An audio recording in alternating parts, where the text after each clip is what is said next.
Bonjour à toutes les filles, c'est Lémel Adonis, le cofondateur de Nous Sommes Belles. Et aujourd'hui on va se retrouver pour un nouveau numéro, une nouvelle interview dans lequel on va parler du bonheur. Alors le bonheur c'est un peu le sujet ultime. Tout le monde veut être heureux, tout le monde veut toucher du doigt le bonheur. Et aujourd'hui on a la chance d'avoir à nos côtés Chantal Rialand. Chantal est coach, psychothérapeute et auteur du livre Mon Big Bang intérieur, que je vous recommande chaudement. Alors comment est-ce que le bonheur fonctionne ? Comment en tant que femme on peut être heureuse ? Comment faire pour augmenter nos chances d'être heureuse ? C'est aujourd'hui un interview palpitant, extrêmement intéressant que j'ai la chance de pouvoir vous proposer. Mettez-vous à l'aise, prenez-vous une petite chicorée, une petite chocolatine, un truc agréable et mettez-vous à l'aise. Ça commence maintenant. Let's go.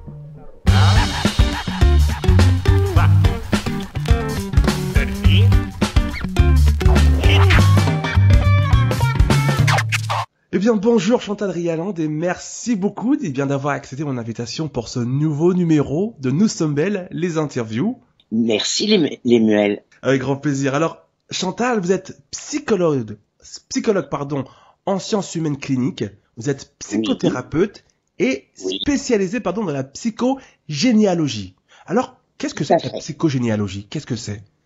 La psychogénéalogie, c'est l'influence de notre famille sur nous. La façon dont on a été élevé, le rôle de nos frères et sœurs, de nos cousins, de nos cousines, notre maman, quelle était son histoire familiale, notre papa. Nous avons évidemment dans la psychogénéalogie nos pères, nos mères, aussi nos grands-parents, même quand on les a pas connus parce qu'ils ont influencé nos parents. C'est en fait tout ce qui nous a formés avec toutes les bonnes choses que ça peut comporter, mais aussi les choses qu'il faut transformer parce que ça peut nous limiter dans notre confiance en nous et dans notre potentiel. C'est très intéressant, ce qui voudrait dire que notre passé, du moins nos ancêtres, ont quelque part un impact sur la personne que nous sommes aujourd'hui. Nos ancêtres et notre éducation, nous avons été extrêmement marqués par notre enfance et notre adolescence, et il faut en tirer le meilleur, justement. Nous aurions été élevés par une autre famille, nous serions totalement différents. Très intéressant. Alors aujourd'hui, Chantal, vous êtes aussi coach, il me semble, aux États-Unis, et d'ailleurs nous sommes en direct de Los Angeles. Oui. Je suis psychothérapeute. Je suis coach aux États-Unis parce que je n'ai pas fait mes diplômes aux États-Unis mais en France. Mais en fait, je suis psychothérapeute. Mais j'aime beaucoup travailler le passé, c'est indispensable, mais aussi le présent. Qui est aussi indispensable aussi. Comment mieux vivre ? Tout à fait. Très belle question. Je suis très attachée quand les patients sont ouverts à une démarche spirituelle. Je crois que la spiritualité c'est quelque chose d'important, c'est quelque chose qui nous rapproche beaucoup de l'essentiel. Mais la spiritualité, ça n'a rien à voir avec la religion. Tout à fait. La spiritualité, c'est se dire bon, je suis une identité, je suis Lémuel, je suis Chantal, j'ai un corps, je suis dans la matière, mais je ne suis pas qu'un corps, je suis un esprit, je suis une âme, et ça amène à voir la vie autrement. C'est-à-dire que ça amène à voir les problèmes non pas comme des choses qui nous perturbent, nous écrasent, mais comme des choses qui nous font évoluer. Complètement. Et par exemple, une psychogénéalogie, une fois qu'on l'a travaillée, et pas avant, parce qu'il faut pas brûler les étapes. La spiritualité, ça vient après un travail psychologique. C'est se dire, ça n'a pas toujours été facile, mais j'ai choisi mon père, j'ai choisi ma mère pour évoluer. En quoi ça m'a fait évoluer et en quoi ça peut aider les autres. J'aime beaucoup les 5 derniers mots. Et en quoi ça peut faire évoluer les autres ? Parce que très souvent, l'être humain, naturellement, est très centré sur lui-même. Et c'est très beau ce que vous venez de dire. En quoi ce que je suis peut aider pour faire évoluer les autres ? Catherine Dolto, la célèbre Catherine Dolto, a créé la psychothérapie et la psychanalyse pour les enfants. Ça n'existait pas. Ouais. Elle a été complètement novatrice. Ah oui, mais elle avait perdu une sœur. Sa maman était très religieuse, très catholique, et ne s'en remettait pas, ce qu'on peut comprendre. Et elle disait à Françoise Dolto étant petite, c'est de ta faute si ta sœur est morte, c'est que tu n'as pas assez prié. Ce qui est déjà lourd à porter. Et pire encore, elle lui disait, j'aurais préféré que ce soit toi qui sois morte et non pas ta sœur. En matière de phrases qui tuent et de choses difficiles à dépasser, Un désastre. quand même l'Himalaya. Un désastre. Eh bien, jamais Françoise Dolto n'aurait créé la psy pour enfants si elle n'avait pas vécu ça. C'est très intéressant. C'est-à-dire que dans tous les cas de figure, même quand on vit quelque chose de perturbant, de négatif, de touchant, même de destructeur dans certains cas, on peut malgré tout réussir à en tirer du positif et du bon. Oui, et aider les autres en fonction de ça. C'est très très beau ce que vous dites, Chantal. C'est très très beau. Alors, aujourd'hui, Chantal, vous êtes l'auteur de 5 livres, donc bien entendu sur la psychogénéalogie, mais vous parlez aussi beaucoup du bonheur. Alors moi, c'est un mot, ce mot-là, on l'entend partout en ce moment. Le bonheur, on l'a à toutes les sauces. Mais j'ai l'impression que malgré tout, il y a très peu de personnes qui savent réellement qu'est-ce que le bonheur réellement. Qu'est-ce que c'est que le bonheur? Alors je vous pose la question, Chantal. Qu'est-ce que le vrai bonheur? Qu'est-ce que c'est? Le bonheur, c'est finalement d'être en paix. Le bonheur, c'est d'être en paix avec son passé. Le bonheur, c'est de nettoyer ses haines, ses rancœurs, ses tristesses, ses colères, être en paix. Et le bonheur, c'est d'être en harmonie avec sa vie. Alors le bonheur, il faut pas croire que c'est des choses exceptionnelles. Oui. Ce sont des petites choses au quotidien qui s'additionnent. Et c'est très important pour être heureux de vivre le moment présent, de vivre ses sensations, de donner de l'amour universel, d'être dans la gratitude. Je crois que la grande clé du bonheur, c'est se lever le matin en se disant merci pour cette journée, merci pour tout les cadeaux de la vie que j'ai, même si je suis à découvert à la banque, même si je voudrais acheter quelque chose et que je ne peux pas le faire pour l'instant, même si on a tendance à être toujours victime. Oui. Mais au lieu de se plaindre pour ce que l'on n'a pas ou ce que l'on n'a plus, mais soyons dans la plus grande gratitude pour ce que l'on a et ce que l'on vit. Et même chose le soir, c'est remercier pour la journée et toutes les choses que nous avons appris. Parce que chaque jour est un cadeau. C'est très intéressant. Donc, quelque part, c'est fixer son attention sur ce qui est positif en fait, et sur ce qui nous arrive de bon dans nos vies tous les jours. Voilà. Et se dire que au fil de la journée, même si tout va pas toujours être tout rose, on va apprendre des choses. On va évoluer. Et le soir, remercier pour cette journée et tout ce que l'on a vécu. Et aussi, une habitude très saine, se féliciter pour 3 choses. Car on a tendance à maltraiter la vie, à être victime, et on a tendance à toujours se critiquer. C'est vrai, totalement. Et d'ailleurs, je crois que c'est un des fléaux, j'allais dire modernes, peut-être, en tout cas de la société occidentale dans laquelle on vit, cette tendance à toujours, effectivement, chercher le négatif dans un premier temps dans nos vies, se rabaisser, se critiquer, et attendre très souvent aussi l'approbation des autres pour savoir si oui ou non on est sur le bon chemin, si oui ou non on est bien, on est correct. Alors du coup, j'ai l'impression que être heureux, ça s'apprend en fin de compte. Oui, bien sûr, être heureux, ça s'apprend et ça choisit. Ouais. Alors, très souvent, on a tété dès le sein de notre maman ou le biberon la négativité. Quand je dis à mes patients pensez positivement, ils doivent se dire, j'entends parfois des blancs. Qu'est-ce qu'elle veut dire par là? Elle est un peu dingue, celle-là, qu'est-ce qu'elle me raconte? Ouais. Mais on passe son temps à faire des affirmations négatives. Par exemple, vous avez une réunion bureau. Oh, ça m'angoisse, je vais pas y arriver. on projette forcément du négatif. Vous cherchez un appartement. Ah ben, je vais pas trouver. Ou je vais pas trouver ce que je veux. Et tout est comme ça. Tout à fait. Ben non. Quand on cherche un appartement, je remercie l'univers de trouver l'appartement idéal pour moi en ce moment. Tout à fait. C'est très puissant ce que vous dites, Chantal. J'en ai fait l'expérience à plusieurs reprises dans ma courte vie, parce que je suis encore jeune, mais quand j'ai quitté la région parisienne pour venir m'installer dans le sud de la France, alors j'arrivais de la France, j'avais ni travail ni appartement. Donc là, je partais vraiment à zéro. Et effectivement, j'ai moi à ce niveau-là, en tout cas, une croyance très forte dans le fait que lorsqu'on fixe son attention sur le positif, et ben c'est magique. Le positif, comme un aimant, paf, il vient se coller à nous. Et j'étais persuadé au fond de moi qu'en arrivant en sud de la France, j'allais trouver un travail très rapidement et que j'allais trouver un appartement très rapidement. J'en étais persuadé et j'avais aucun doute à ce niveau-là.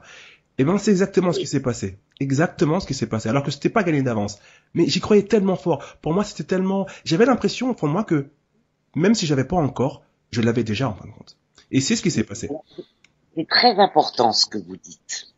Déjà, quand on a un projet, tout d'un coup, vous avez eu envie de quitter Paris et d'habiter dans le sud. Ne pas en parler à l'avance. Parce que vous allez confier votre projet à des amis qui n'osent pas faire ce que vous faites et qui vont vous plomber. T'es sûr, mais tu vas pas y arriver, mais t'es ridicule, mais tu te rends compte de ce que tu lâches. N'en parlez qu'à des gens positifs ou qui ont vécu eux-mêmes l'expérience et qui vont vous encourager. Complètement. Ne pas parler de ces projets à tort et à travers. Pas à n'importe qui, c'est très effectivement. Parce qu'autrement, vous allez vous faire déstabiliser. Deuxième chose, nous vivons en pleine magie. Alors, qu'est-ce que ça veut dire? Ça veut dire que nous sommes des êtres énergétiques et que nous exprimons des intentions. Et que quand les intentions sont négatives, l'univers va nous répondre négativement. Quand les intentions sont positives, l'univers va nous répondre positivement, notamment par des intuitions, par des rencontres, par des synchronicités, par des choses qui vont nous aider. Alors, attention, il s'agit pas, je veux aller dans le sud, d'attendre que la solution vienne par magie. Ça marche pas. Il y a toujours une part d'action, on a une part de responsabilité, ce serait trop beau. Voilà. Mais effectivement, il y a le passage à l'action qui est indispensable. Vous vous mettez en route, vous faites tout pour, vous avez l'intention positive de déménager dans le sud, de trouver du travail, et vous vous donnez les moyens de le faire. Aide droit, le ciel t'aidera. On confond souvent lâcher prise, qui est indispensable, à laisser faire. C'est l'opposé. Lâcher prise, c'est faire tout ce que l'on peut, et ensuite faire confiance à l'univers. C'est tout à fait différent que de laisser faire. C'est très puissant tout ça. Mais alors, du coup, aujourd'hui, je sais il y a énormément de femmes qui ont, que là tout à l'heure on parlait donc des autres, donc je rebondis sur ça, on a des femmes qui ont l'impression que leur bonheur dépend justement des autres, de ces autres personnes. Est-ce que c'est normal ça? C'est culturel malheureusement, et il va falloir que ça évolue.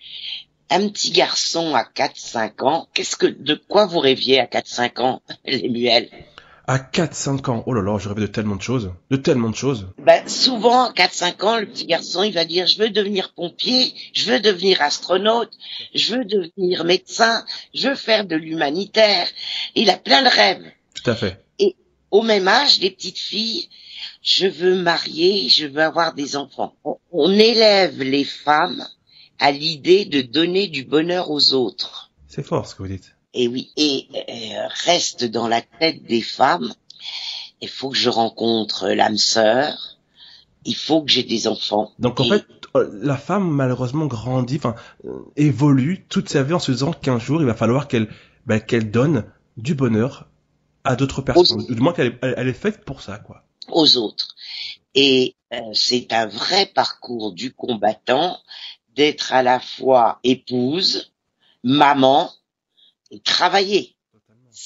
C'est extrêmement difficile. Beaucoup de femmes n'ont plus aucun temps pour elles. Alors, qu'est-ce qu'on peut faire du coup? Qu'est-ce que peut faire une femme qui a l'impression que ce bonheur dépend des autres? Concrètement, qu'est-ce qu'elle peut faire cette femme-là pour se détacher de cette idée et du coup de l'attitude qui en découle?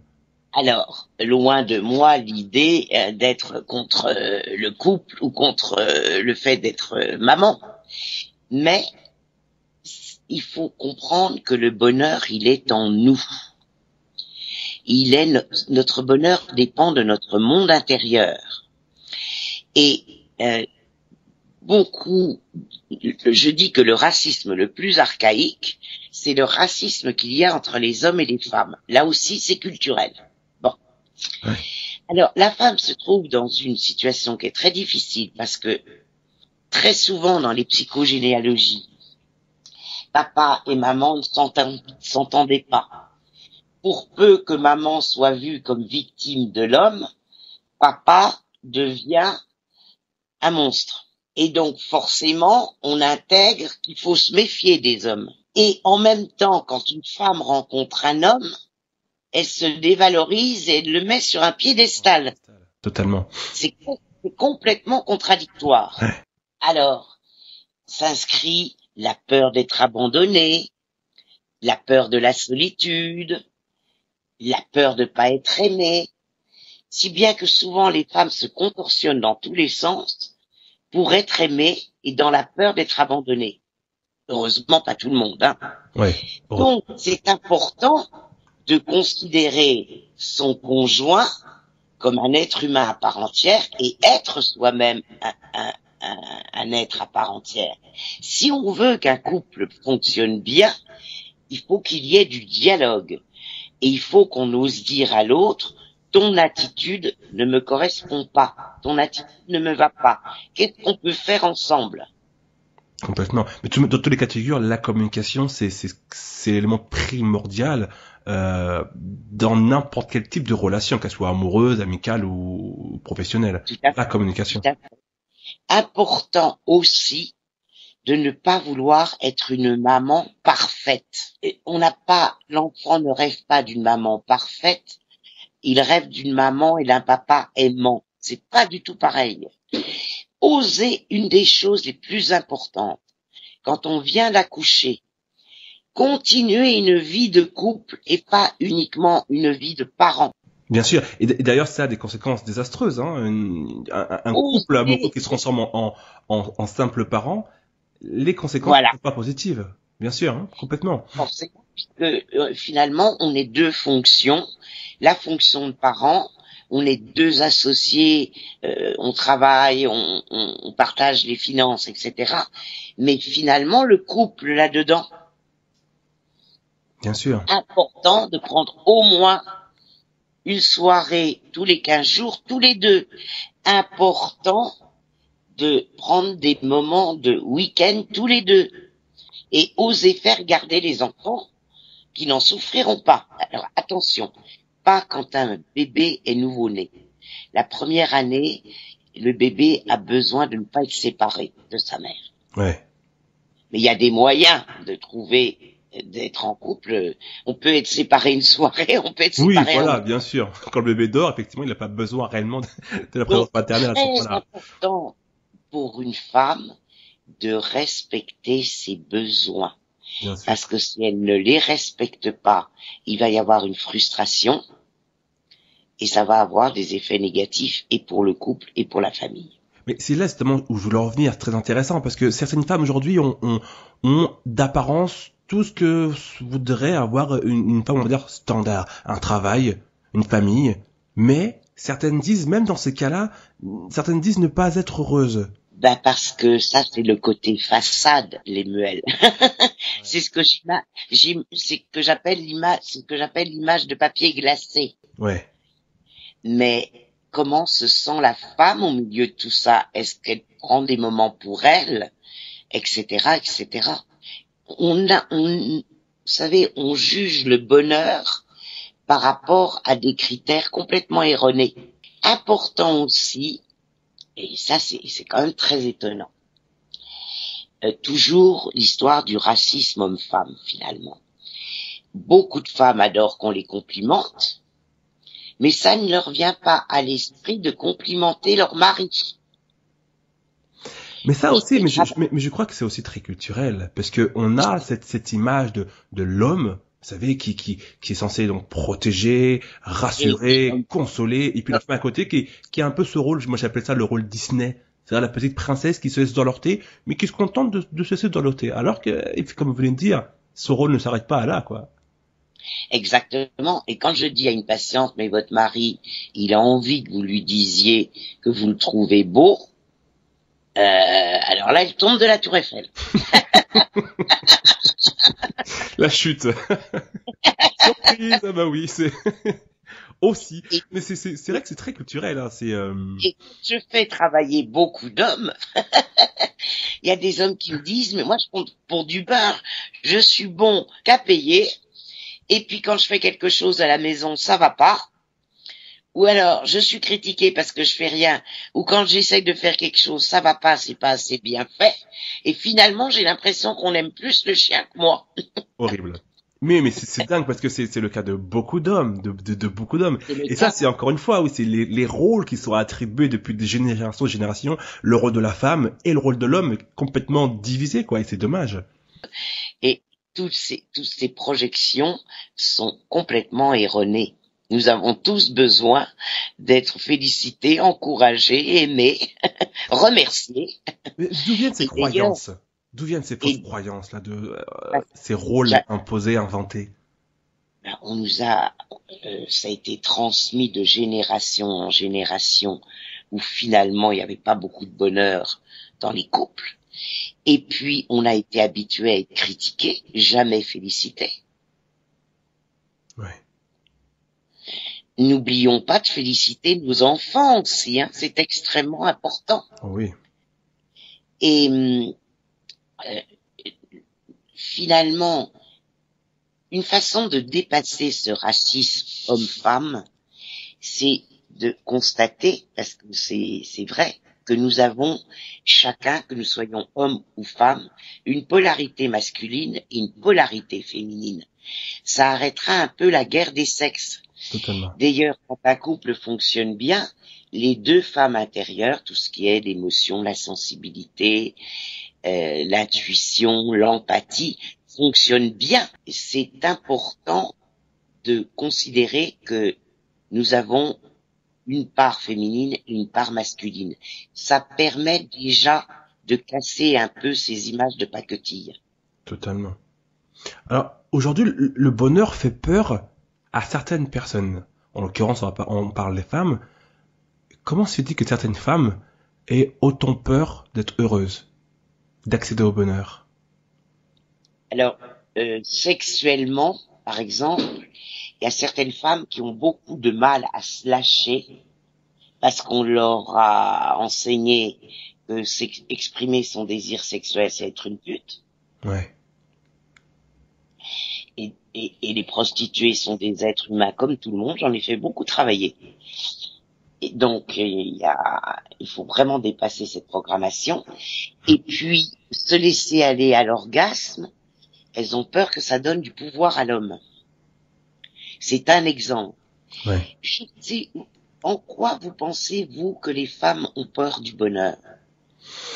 Alors, donc, moi j'ai une communauté de plus de 7000 femmes sur Instagram, YouTube et Facebook réunies.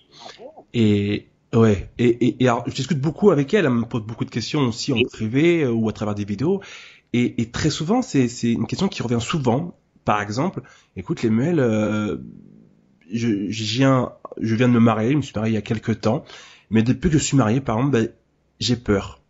Je suis heureuse, j'ai tout ce que je veux, mais ce bonheur-là, il me fait peur. Ou par exemple, j'ai rencontré un garçon charmant, très gentil, adorable il y a quelques semaines, et ça se passe de mieux en mieux chaque jour, et ça m'effraie. Alors ça, c'est typique. J'ai pas dit que c'était à 100%, hein. Je me méfie des diagnostics mal posés ou hâtifs. C'est souvent la peur la peur d'être abandonné, la jalousie, la peur que ça s'arrête. Du coup, c'est quelque part ne pas avoir envie de s'attacher à quelque chose qu'on pourrait nous reprendre. Oui, voilà. Et la peur de souffrir, la peur d'être vulnérable. je crois que c'est Lise Bourbeau qui en parle dans son livre Les 5 blessures qui nous empêchent d'être Oui, nous-mêmes. un livre très intéressant. Oui. Vraiment très très pertinent et justement elle parle effectivement de l'abandon. Et elle parle de ce sentiment qui évolue avec les années, avec le temps, et qui peut effectivement se transformer en ce que vous venez de dire, en fait. La peur de l'abandon qui se manifeste tellement puissamment qu'à un moment donné, on se dit, mais si je vis quelque chose de bon maintenant, là, tout de suite, je peux le perdre. Je peux être abandonné et perdre tout ce plaisir et du coup souffrir derrière. Oui. Alors, une façon de rassurer tout ça, c'est de dire, bon, vous êtes heureuse ici et maintenant. Eh bien, demain, faites que vous soyez heureuse et ainsi de suite. En fait, travailler jour après jour. Et être dans le moment présent. Tout à fait. Et ça, c'est difficile. Qu'est-ce que c'est difficile? Vivre le moment présent. Et si un couple démarre très bien, et en général, les couples qui marchent bien démarrent très bien. Oui, vaut mieux. C'est fluide. Ouais. Bon. Eh bien, si on dialogue, on ne souffrira jamais. Parce que mettons que dans un an, on s'aperçoive qu'on a vraiment des différences et que il faudrait peut-être mieux rester amis, mais ne plus vivre ensemble. Ce sera exprimé, ce sera compris d'un mutuel accord. L'antidote de la peur d'être abandonné, c'est le dialogue. Parce qu'en plus, souvent, quand on a peur d'être abandonné, on se contorsionne dans tous les sens pour plaire à l'autre.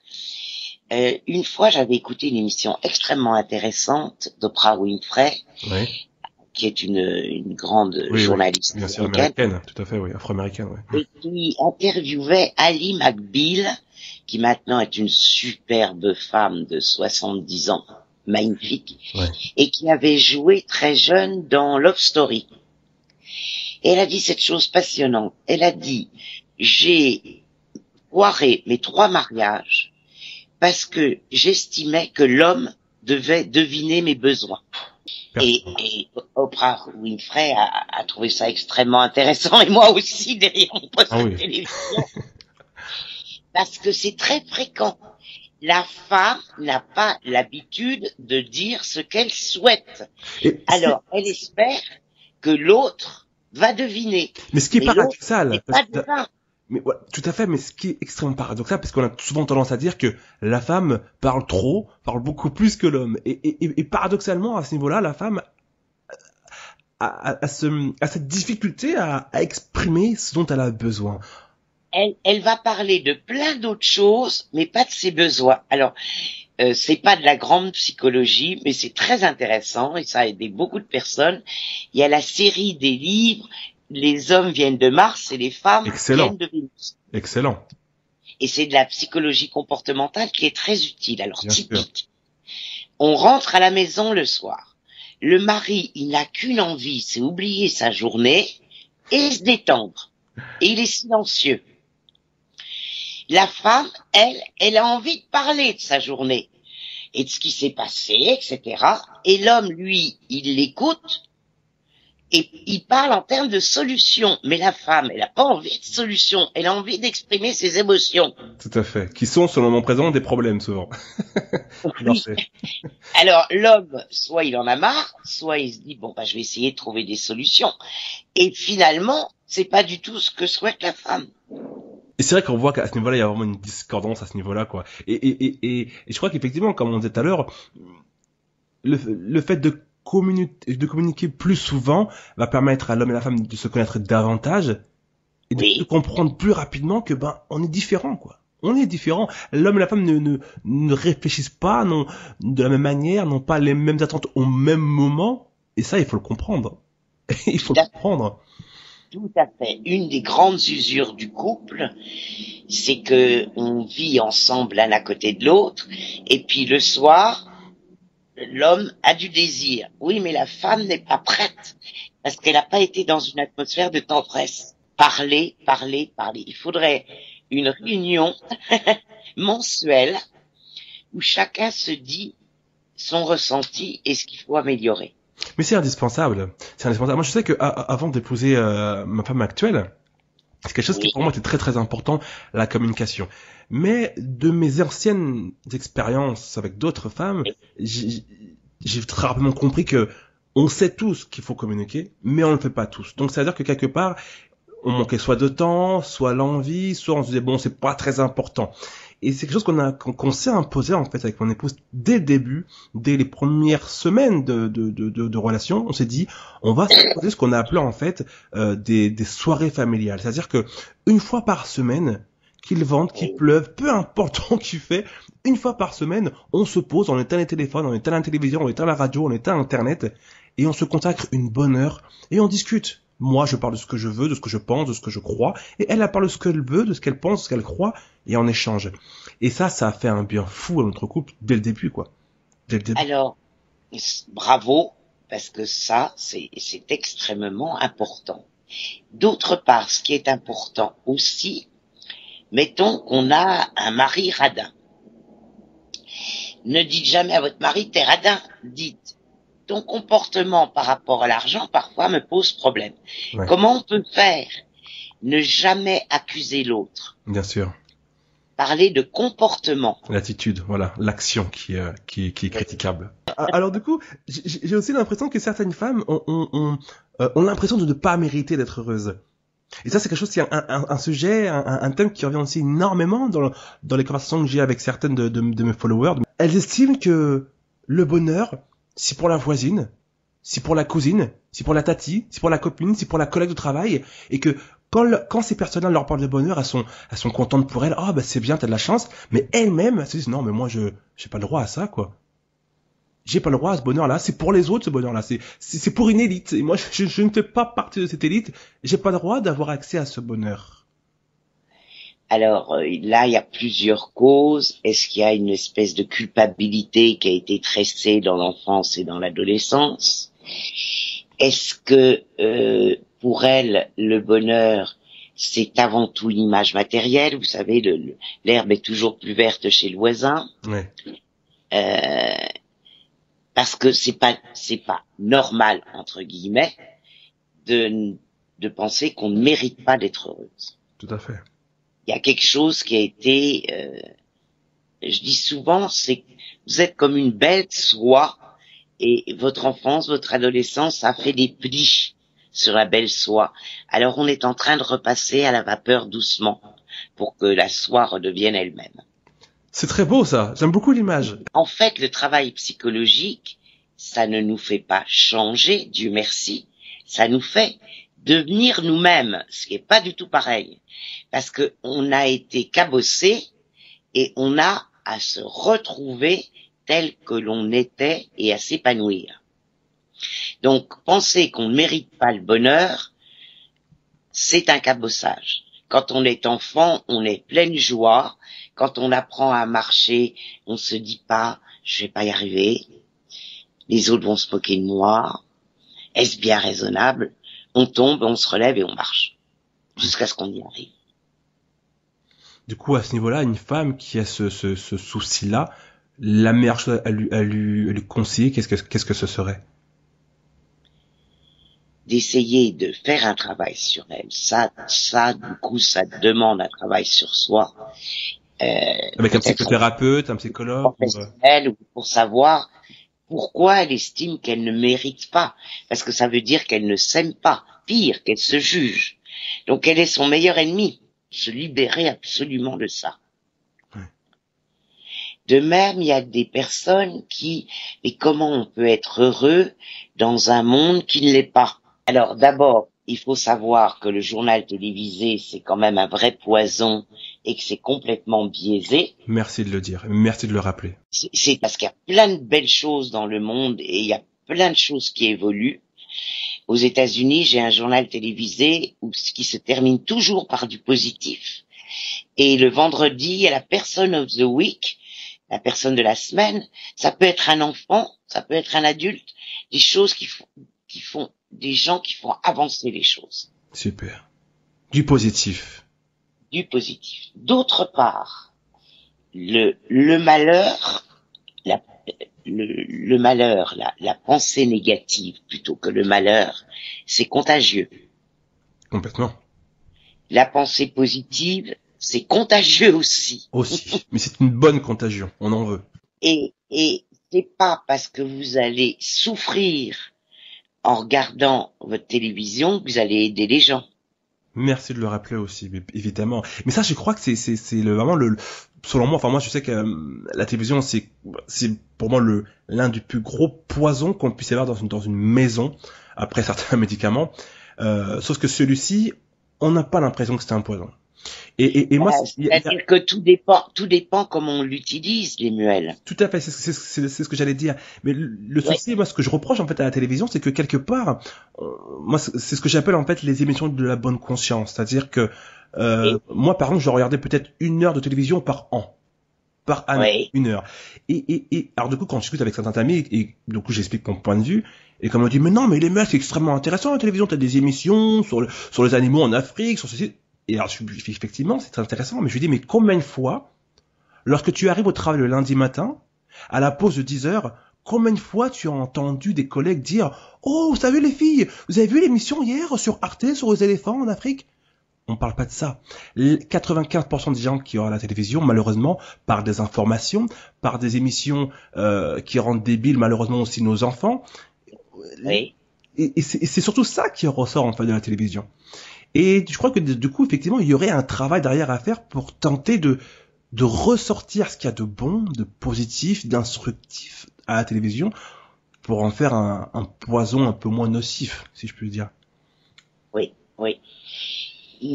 En tous les cas, souffrir avec les gens qui souffrent n'a jamais résolu la souffrance de ces gens-là, elle additionne à la souffrance. Bon, là, il y a 15 jours, le présentateur du journal télévisé que je regarde aux États-Unis a fait un reportage sur une famine où il y a 300 000 enfants concernés dans le pays voisin de la Somalie. C'était évidemment insoutenable. Il a récolté en 2 jours 1 800 000 $ avec des gens qui ont donné $50, $100. Là, ça a aidé. Bien sûr, il y a eu une utilité. Voilà. Effectivement. Parce que c'est normal qu'on ait de l'empathie pour les gens qui souffrent. Eh bien, osons aider même avec 10 €. Bien sûr, même avec 1 €. Là, c'est 1 €. Absolument, ça aura un effet curatif.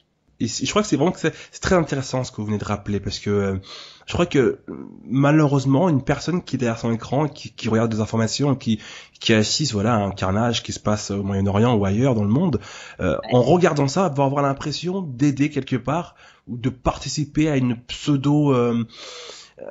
de participer quelque part à une réparation quelconque. Alors comme vous venez de le dire, c'est très intéressant. Non, en fait compte, du coup, la douleur de personnes qui souffrent ailleurs dans le monde s'additionne avec la douleur de la personne qui souffre derrière son canapé.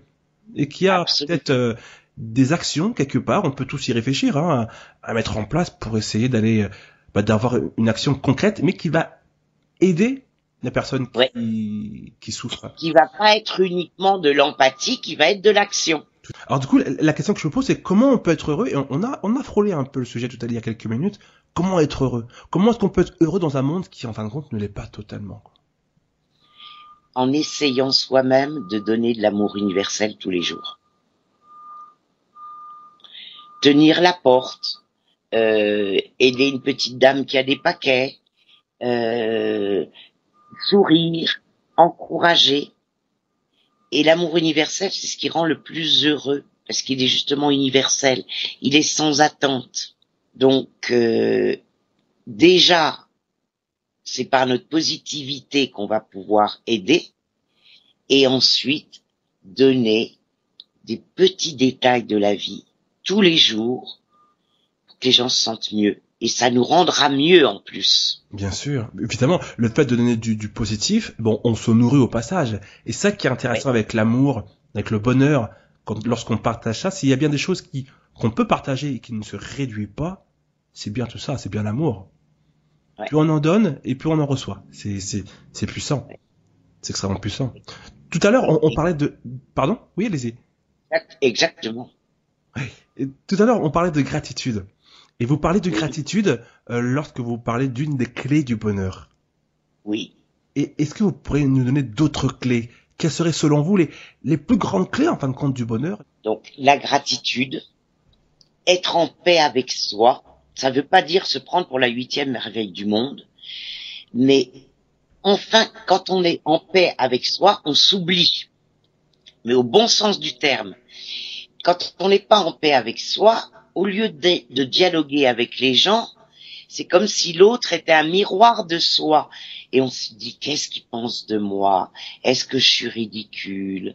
Est-ce qu'il me juge? Quand on est en paix avec soi, on ne dépend plus du regard de l'autre. On est soi-même. Et alors, il y a des gens qui vont nous avoir en sympathie, puis il y a d'autres gens qui vont pas nous aimer. C'est pas grave. On peut très difficilement plaire à tout le monde. Il faut l'accepter. Exactement. Il faut l'accepter. Et puis, il faut bien prendre conscience que les gens agissent vis-à-vis de nous en fonction de leur propre histoire. Et ça n'a rien à voir avec nous. Tout à fait. En fonction de leur propre projection. C'est important de le rappeler. Tout à fait, oui. Tout à fait.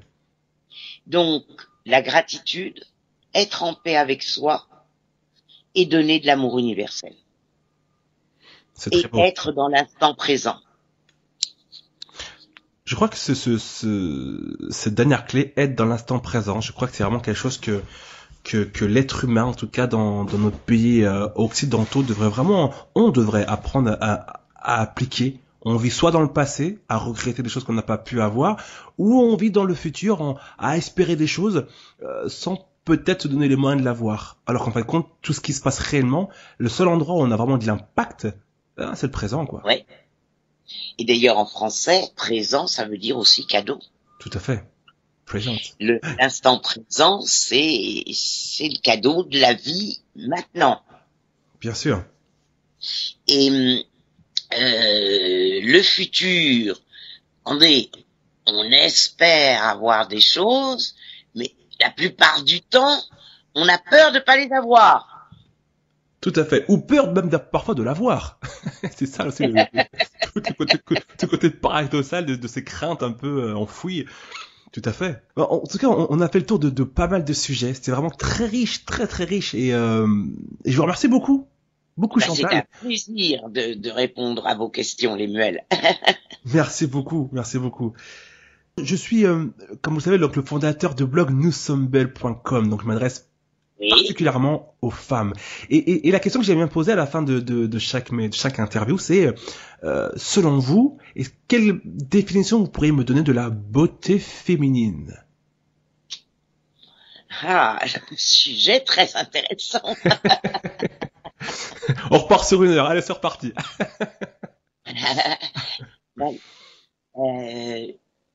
Je pense qu'on est beau quand on a de la beauté intérieure. En fait, la beauté, c'est pas tellement la plastique physique, c'est ce que l'on rayonne et ce qui émane de nous. C'est une très belle définition.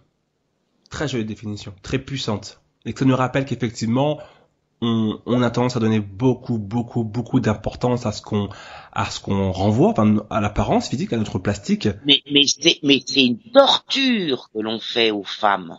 Une torture. Et ça commence à toucher les hommes. Aussi. Je suis désolée, mais la cellulite, c'est un caractère sexuel secondaire. Les femmes sont inondées d'images d'autres femmes.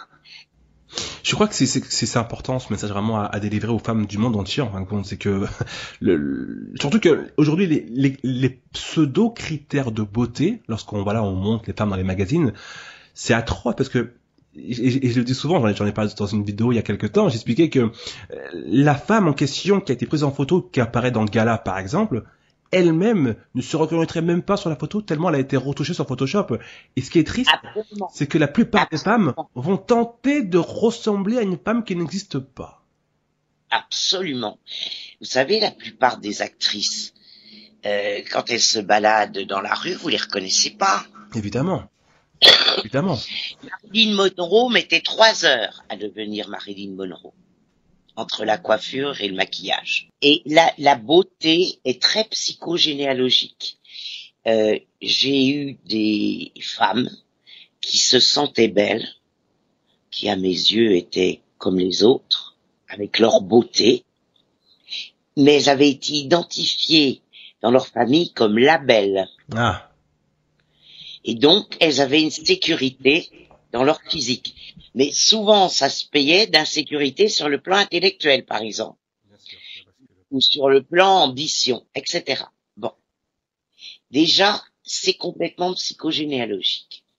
Ensuite, c'est complètement déformé.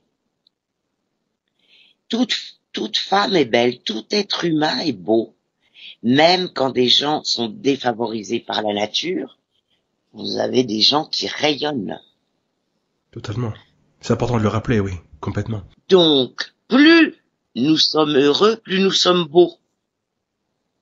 Bah, je crois que le bonheur, de toute manière, il commence à l'intérieur, mais il a cette capacité à ressortir par nos pores et souvent, effectivement, quand on parle du charme d'une personne, quand on parle du charme d'une femme, on parle pas d'une beauté primaire, on parle vraiment de quelque chose qu'elle dégage, et c'est souvent les femmes bien dans leur peau, bien dans leur tête, qui dégagent quelque chose de profond, et on se dit, cette femme a un charme fou. Et c'est ça, c'est ce qui ressort. Absolument. Eh ben écoutez, Chantal, merci beaucoup pour cet échange de très grande qualité. J'ai beaucoup apprécié. Je crois que vous avez apporté beaucoup. Alors moi, j'en ai appris énormément, et je crois que vous avez aussi apporté énormément aux auditrices, hein, à toutes les femmes qui vont écouter cette interview sur Nous sommes belles ou sur iTunes.